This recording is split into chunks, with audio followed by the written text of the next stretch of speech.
But let's begin with the president's rally marking his first 100 days in office. Our senior White House correspondent, Jeff Zeleny, is traveling with the president in Harrisburg, Pennsylvania right now. Jeff, the president is set to sign a new executive order there this hour. He is indeed, Wolf, and the president just touched down here in Harrisburg, Pennsylvania a few moments ago, and he will sign that executive order, the 31st one of his presidency so far. That is more than any other president in the last 72 years. Now, it certainly sounds impressive in the number of which he signed, but the substance not always quite so much. The one this evening, for example, is simply to call for a review of the World Trade Organization. But the real reason the president's coming here tonight, Wolf, is to be at this rally surrounded by his biggest supporters so they can cheer on what even they believe has been a big success of his first 100 days. So help me God. Tonight, President Trump is marking his 100th day in office by returning to what sent him to the White House, a campaign-style rally. The president left Washington today for a rare weekend rally in Harrisburg, Pennsylvania, intentionally avoiding the annual White House Correspondents' Dinner. It's also another stop on what seems like a never-ending victory lap. On Friday in Atlanta, the president still heralding the 2016 campaign. I see all of those beautiful red and white hats. But we will never forget our favorite slogan of them all, "Make America Great Again." Nearly 6 months after winning the presidency, Mr. Trump yet again recounting his surprise victory. November 8th. Wasn't that a great evening? Do you remember that evening? And Pennsylvania, one of the states the Trump campaign turned from blue to red. We're going to bring jobs back to Harrisburg and to Pennsylvania. As the White House keeps watch on North Korea and the latest failed missile test, the president and Vice President Pence set to appear together here tonight. I truly believe that the first 100 days of my administration has been just about the most successful in our country's history. They're looking ahead to the next chapter of their administration, one with a long list of yet-to-be-filled campaign promises. From repealing the Affordable Care Act to approving funding to build a wall on the border with Mexico. We'll build the wall. Don't even think about it. Don't even think about it. Don't even think about it. That's an easy one. We're going to build the wall. But the president is discovering that little is easy at the White House. He's ending his first 100 days with the lowest approval rating of any president at this point, since polls dating back to the Eisenhower administration. The president also voicing his frustration with the challenges of his new job. This is more work than in my previous life. I thought it would be easier. I do miss my old life. I like to work, so that's not a problem, but this is actually more work. He's hardly the first president irritated by the ways of Washington, but he is the first president in recent years to decline to speak at the White House Correspondents' Dinner, where leaders have been toasted and roasted for nearly a century. 6 years ago at the black-tie dinner, Mr. Trump was mocked by President Obama. Say what you will about Mr. Trump, he certainly would bring some change to the White House. Let's see what we've got up there. Tonight, President Trump is sure to be the punchline of more jokes, but he'll be in a far friendlier crowd with his loyal supporters in Pennsylvania. And Wolf, a friendly crowd this absolutely is. You see Trump supporters wearing their old hats, their old shirts, carrying their old signs from the campaign. Now, the president is about to get off Air Force One right now. It landed just a few moments ago here in Harrisburg. You can see the door there that he'll be stepping off. He'll be going to a factory here. In fact, it's been open since 1774. He'll be talking about manufacturing, signing that executive order, and then coming here to this rally, Wolf. There's people have been waiting in line since the early hours of this morning, eager to see him. But Wolf, the one question in all of this is, these are already true believers. These are Trump supporters through and through. The question is, will he try and win over other people, other skeptics, as he goes forward into his next 100 days and beyond? His advisors say probably not tonight. Look for him to take a victory lap again and then start talking about what he hopes to accomplish for the rest of his first term, some 1,300 days to go.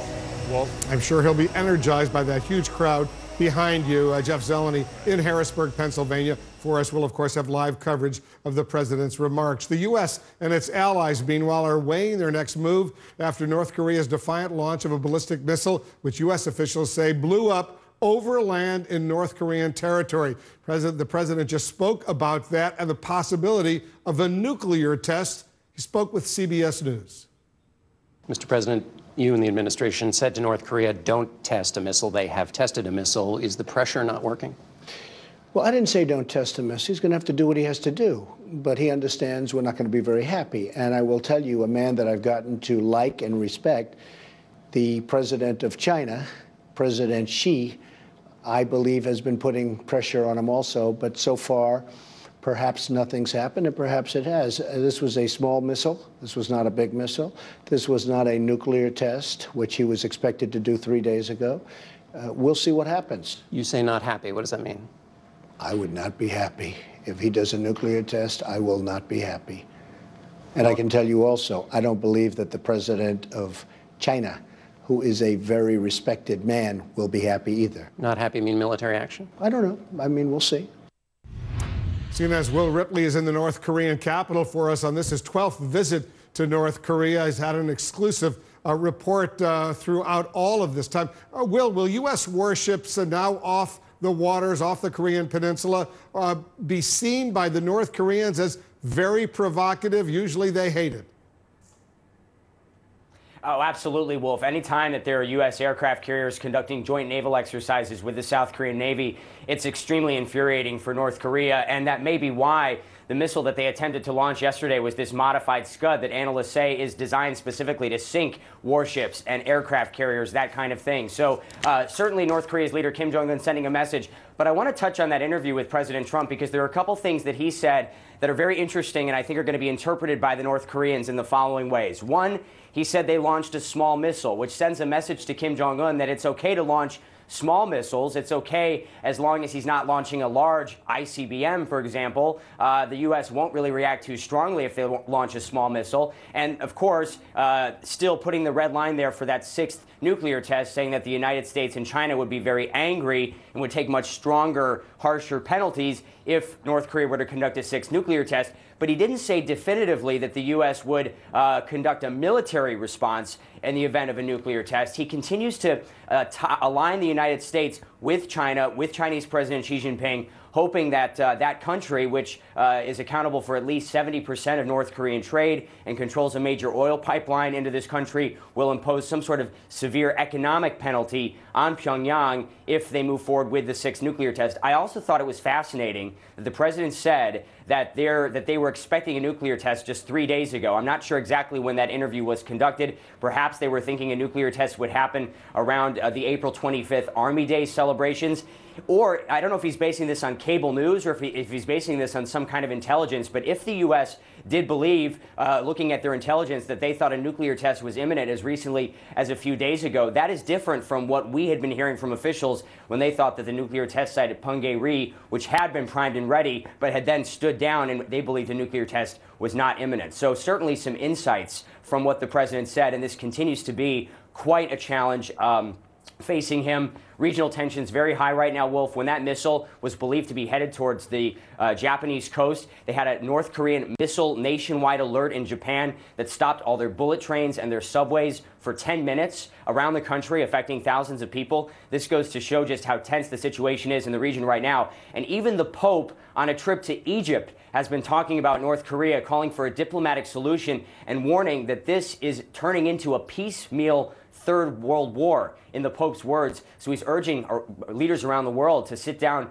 at the diplomatic table and try to resolve this before it escalates out of control. Yeah, there's a lot of concern all over the world as far as the North Korean tensions right now. That interview, by the way, that the president gave to CBS News and John Dickerson, that was taped just a little while ago, earlier today, over at the White House here in Washington. Will Ripley reporting for us from Pyongyang. Thanks, Will, very much. Let's get some more on all of this. Republican Congressman Sean Duffy of Wisconsin is joining us. Congressman, thanks for joining us. It's good to be with you, Wolf. Thanks for having me on. You heard the president just say he wouldn't be happy if North Korea conducts a nuclear tests. What does that mean in terms of policy from your perspective? Would it be appropriate, would there be an appropriate response from the United States if North Korea were to conduct its 6th nuclear test? Well, listen, I think from my perspective, what I'm hearing from the president is he's going to be unpredictable. He doesn't want to telegraph what we're going to do. But he does want to tell the North Koreans that the United States is paying attention. We're not going to tolerate it. And there will probably be some reaction if they are doing more nuclear tests or if they're launching more, as you mentioned, intercontinental ballistic missiles. I show our viewers some live pictures coming in from Harrisburg, Pennsylvania. The president there outside of his limo greeting some supporters there. He's going to have a lot of supporters at this rally that he's going to be attending in Harrisburg, Pennsylvania, one of those states that went for Donald Trump. Usually it goes for the Democratic presidential candidate. The vice president is there with the president. Mike Pence is there as well. We'll have live coverage of that rally coming up. Congressman, are there conditions under which you would support a preemptive U.S. strike against North Korea? Listen, I think that is the last option because I think you take it to a whole different level. But if North Korea, again, has a nuclear weapon and the ability to deliver it to the United States of America, which is an intercontinental ballistic missile, those two things together is intolerable for our country. And we have to, I think, stop them before they get to that point. But short of that, Wolf, I think it escalates and can get out of control with a preemptive strike if that's not the threshold we're at. Yeah, the fear is out of control. That would be a disaster given the conventional capabilities that the North Koreans have along the demilitarized zone and the fact that Seoul, the capital of South Korea, is only 30 miles south of the DMZ with 15 or 20 million people at stake and 28,000 U.S. troops along the DMZ. Congressman, the president responded to North Korea's latest missile launch with a tweet that read, and let me read it to you, North Korea disrespected the wishes of China and its highly respected president when it launched, though unsuccessfully, a missile today. Bad. Do you think it's wise for President Trump to be relying so much on China to solve this issue? Well, listen, I think you only have so many tools in your toolbox. And I think he's trying to think outside the box. First of all, he's making sure that North Korea understands that we're just not going to send out a press release like we have with President Obama and President Bush, who really didn't take North Korea seriously. He's making sure North Korea understands that we're watching, we're paying attention, and we're not going to tolerate it. And the president understands the role that China has with North Korea. And I think it's important that he put pressure on the Chinese to engage in this process, or if they don't, we're going to have to take action. And I don't think the Chinese like to see our warships in the region. They don't want to see the U.S. take action. And so I think the president is building leverage, not just with North Korea, but also with the Chinese to get involved and resolve this stirring conflict peacefully. But again, outside of China, there's not a lot of other leverage points that we have. That's a fair point. I want to get to some domestic issues as well. We learned that President Trump, Congressman, was ready to announce a withdrawal from the North American Free Trade Agreement today, in fact, until he realized how it would impact his core supporters. Now he says he wants to renegotiate NAFTA. Do you support that? Well, on the renegotiation side, I think we're 20 years into this NAFTA agreement. It's important that we take a step back and go, how has it worked? Does it work well for the American people, or what segments of our economy have been hurt by NAFTA? When I was with the president in Wisconsin a little over a week ago, he brought up dairy and Wisconsin dairy, and what you've seen is the Canadians have found loopholes to NAFTA, and they'll leverage those loopholes to affect American exports. So our ultra-filtered milk that we used to export to Canada is now, the Canadian ultra-filtered milk is being subsidized, which goes against the spirit of NAFTA. You have to look at things like that, Wolf, and go, God, well, how does that affect the Wisconsin farmer? We lost 75 farms. They lost the person they sold their milk to because they couldn't get it into Canada. So, I mean, these agreements can, I think, on an even playing field, are really good for our economy, the Mexicans and the Canadians.